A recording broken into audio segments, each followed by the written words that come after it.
यहाँ पर जंतर मंतर पर जो देश के पूर्व सैनिक हैं उन्हें काफी लंबा समय हो गया है, जबकि ये लोग यहाँ पर लगातार जो अपना धरना है वो दे रहे हैं। लगभग 4 महीने का समय हो गया है सर, 4 महीने में भी सरकार आपके द्वार नहीं आई है, क्या कारण रहे हैं? सर देखिए, ये 20 फरवरी 2023 को जो है ना सर यहाँ पर धरना शुरू हुआ था। 20 फरवरी को यहाँ पर बहुत सारी काफ़ी भीड़ इकट्ठा हुई थी, आपको सभी को मालूम है। उसके बाद डिस्ट्रिक्ट लेवल पे अपने अपने राज्य में भी इसका हुआ था। लेकिन 20 फरवरी को भी हमने यही मांग किया था कि जो भारत सरकार ने 23,800 करोड़ रुपये जो है ना अलॉट किए हैं, उसमें से 3% आदमी को 97 का पैसा मिला है और 97 को 3% का पैसा मिला है। और ये बात हमने ये बोला था कि आप इस चीज़ को इन्वेस्टिगेट किया जाए कि क्या ये सही हुआ है, क्या पैसे का क्या सही सदुपयोग हुआ है। हमने इसके 20 फरवरी को ये डिसीजन लिया था कि माननीय रक्षा मंत्री महोदय या जो प्रधानमंत्री महोदय के नॉलेज में ये डाला गया था कि जो पैसा 23,800 करोड़ था, ये जो है ना बंदरबाट हुई है इसमें, और ये जवानों के लिए ऊँट के मुँह में जीरा है। अब इस चीज़ को हमने बहुत पहले उठा दिया था, लेकिन अभी तक इस चीज़ का ये पता नहीं लगा, न तो ये पता लगा पाए कि ये क्या सही में हुआ था या नहीं हुआ। इस टॉपिक के ऊपर जो है आपको पता है कि नेशनल मीडिया के ऊपर एक भी जो है ना कमेंट्स नहीं आया है। लेकिन एक बार दिल्ली गवर्नमेंट के अंदर जो है ना पार्लियामेंट के दिल्ली विधानसभा के अंदर एक वहाँ पर मंत्री महोदय ने बोला था कि जो है ना ये इतने दिन से सैनिक जो है ना यहाँ इधर उधर भटक रहे हैं, तो इसके बारे में संज्ञान लिया जाए। लेकिन भारत सरकार की तरफ से न अभी तक इसके ऊपर कोई भी संज्ञान नहीं लिया गया है। जनता यहाँ पर जंतर मंतर पर इकट्ठा होने का मतलब ये था कि जो जनता के जो जवानों के साथ MSP का जो भेदभाव हुआ था, मेन मुद्दा वही था कि अगर ये एक 15,500 मान लो एक अफसर को मिलते हैं और 10,400 नर्स का मिलते हैं और 5,200 रुपये जो है ना JCO जवाहर को मिलते हैं। आप इस चीज़ महंगाई के ज़माने को देखते हुए आप इस चीज़ को देखिए कि महंगाई तो सबके लिए बराबर की मांग है। और दूसरा, जब हमने ये भी मुद्दा उठाया था वहाँ पर कि चाहे कोई JCO जवान कहीं भी है, लड़ाई में एक हिस्सा हो जाते हैं, एक सिक्के के पहलू हैं, वहाँ पर ये मनमुटाव नहीं होता, वहाँ पैसा देखा नहीं जाता है, वहाँ पर एक प्रेम के साथ जो है ना अपनी सारी जो है ना इकट्ठा रह के और एक जंग जीती जाती है। लेकिन वहाँ पर भी उन्होंने विरोधाभास किया हुआ है। वहाँ पर उस टाइम ये नहीं देखना चाहिए अलाउंसी, चाहे अफसर्स हो, चाहे JCO हो, चाहे कोई जवान हो। अगर आप ये सोचिए कि अगर ले के अंदर किसी जवान या JCO जवान ने एंट्री कर लिया, तो उस टाइम ये बिल्कुल भी नहीं सोचना चाहिए कि यह अधिकारी है या JCO है या OR है। तो अगर एक भी कोई भी टीम वहाँ पर जाती है तो उनका सम्मान जो है ना वेतन होना चाहिए। और डिसेबिलिटी पेंशन के ऊपर भी जो है ना आप लोगों ने काफ़ी नहीं देखा होगा कि उसमें भी विरोधाभास है, तो ये नहीं होना चाहिए। काफ़ी दिन से जो है ना इसके ऊपर मुद्दा चला हुआ है।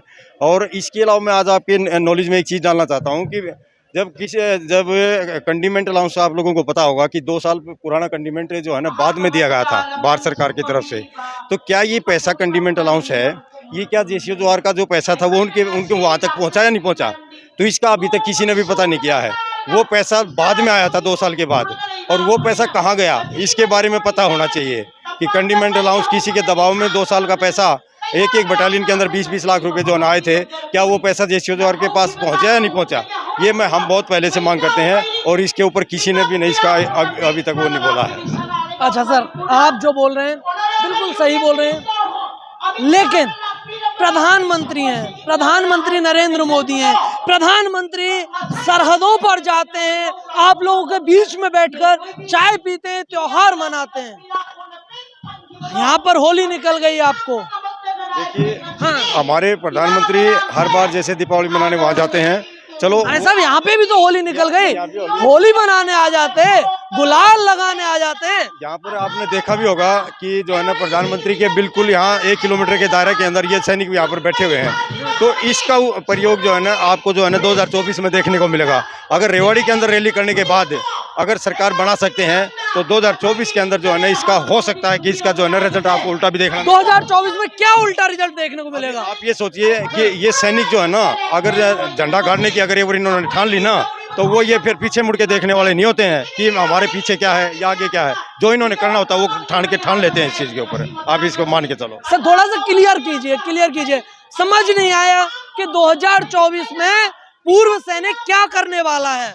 देखिए, पूर्व सैनिक अभी सभी हर जिले डिस्ट्रिक्ट लेवल पे हर एक को जागरूक कर रहे हैं। आप ये सैनिक जो हमारे सैनिक हैं, चाहे सर्विस पे हो चाहे रिटायर्ड पे हो, अगर इनकी मांग उससे इलेक्शन आने से पहले इसके ऊपर विचार नहीं किया गया, तो आप ये सोचिए अगर एक सैनिक है तो उसके पीछे उसका परिवार भी है, और हम जो रिटायर हैं वो तो हम 100% हैं ही है, लेकिन जो सर्विस पे जो फिलहाल है उसका भी इसको देखने का प्रयोग आपको उसका मिलेगा, इसको देखने के लिए कि आने वाले समय में इसका क्या परिणाम मिलेगा आपको। क्या आप वोट की चोट की बात कर रहे हैं? वोट की चोट डंके के ऊपर होगी। ठीक है, आप बिल्कुल वोट की चोट कीजिए, वो आपका अधिकार है, लेकिन इसी से एक सवाल उपज जाता है कि सब अगर आप वोट की चोट करना चाहते हैं, मतलब इस सरकार को हटाना चाहते हैं, अगर इस सरकार को हटाना चाहते हैं तो आपको किससे उम्मीद है कि ये आने वाली सरकार होगी, इस पार्टी की सरकार होगी, ये आपको वन रैंक वन पेंशन दे देगी?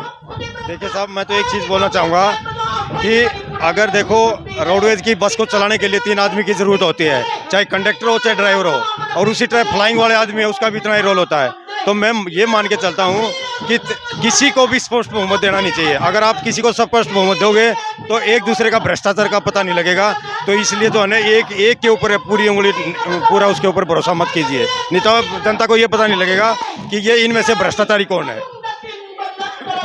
ठीक है साहब, ये मैं बिल्कुल स्पष्ट कहना चाह रहा हूँ आपको। और मैं फिर तो आपको किसी से उम्मीद तो होगी कि यार ये मौजूदा नेता है, ये आपको वन रैंक वन पेंशन दे देगा?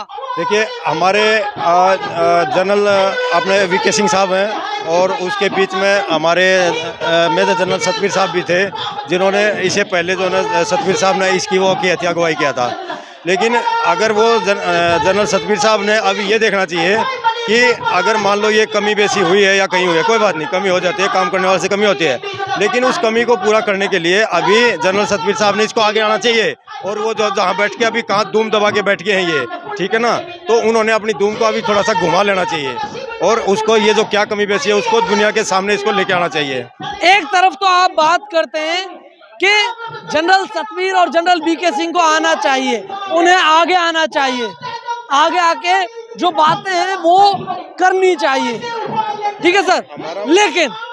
लेकिन सवाल वही है कि आप लोग एक तरफ तो अधिकारियों को ऐसे बोलते हैं कि सब इन्होंने हमारे साथ में ये कर दिया, इन्होंने ये कर दिया, अब आप कह रहे हैं मतलब आपको अधिकारियों के बाबत से सहायता चाहिए? हमारे को अधिकार, आपने यही बोला कि जनरल साहब को आगे आना चाहिए। जनरल साहब को इस पे आगे आना चाहिए, हमारे से गलती हुई है। हम ये नहीं बोले कि आप हमारे धरने के अंदर आइए, उन्होंने जाके गवर्नमेंट को ये अप्राइज करा देना चाहिए कि हमारी गलती की वजह से जैसे जवानों को जो है ना, कहाँ MSP जो है ना 5200 रुपये हो गया और कहाँ 15,500 हो गया। ये कौन सा विरोधाभास है? जब 2.57 का फैक्टर 2. क्या सरकार को आप लोग खुद सक्षम नहीं है कि सरकार को जो अपनी मांगे हैं, अपनी जो बातें हैं वो बता सके? हम इसका सक्षम जो आप बोल रहे हो ना, सक्षम नहीं है, इसका सक्षम का रिजल्ट आपको देखने को मिलेगा। आप थोड़ा सा इसका वेट करो, और इसको वेट करने के बाद आपको रिजल्ट दिखाई देगा। सर मैं नहीं कह रहा हूँ कि आप सक्षम नहीं है, बात आप खुद बोल रहे हैं कि हम लोग सक्षम नहीं है। हम सक्षम है, लेकिन जो उस टाइम हमारे पास अधिकार नहीं था, ये उस टाइम हमारे पास अधिकार ये नहीं था कि हम उसकी अगुवाई नहीं कर रहे थे। उस टाइम में अफसर को अधिकार दिया गया था, जनरल सतवीर साहब इसको अगुवाई कर रहे थे। और अधिकार सरकार थोड़ी नहीं दी, अधिकार आपने दिया। नहीं, उन्होंने हमारी भीड़ को दिखा के और हमारा फायदा उठाया उन्होंने, और अभी उन्होंने जो है ना उसको दिखाना चाहिए, गवर्नमेंट को बताना क्या कहना चाह रहे हैं कि 97% जो जवान है उसके साथ में धोखा हो गया? 97% का जो है ना हक जो है ना 3% आदमी खा के चले गए, और 3% का आदमी 97 को दिया गया। तो इससे सैनिकों में तो रोष है, और ये सैनिकों का रोष जो है इतना आसान जो है ना होगा नहीं। और ये जो है ना बिल्कुल इसका मनमुटाव होता जा रहा है जैसे द्वार के और जो अफसर के बीच में, अंदर ही अंदर जो है ना सर दिमाग की तरह खा रही है अभी, फौज इतना अंदर दिमाग की तरह खोखला हो जाएगा। अच्छा, मेरा एक आखिरी सवाल है, क्या उम्मीद है कब तक सरकार सुनेगी? सरकार सुने भी की, काम सारे भी होंगे, लेकिन ऐसा ना हो कि सब कुछ लुट जाए और उसके बाद फिर सरकार फिर बाद में सोचेगी कि यार ये अधिकार जो अपने सैनिक थे उनके बारे में हमने सोच लेना चाहिए थे। अगर रेवाड़ी से सरकार बना सकते तो रेवाड़ी से सरकार उखाड़ भी सकते हैं। इस चीज़ का ध्यान में रख लेना चाहिए सरकार को।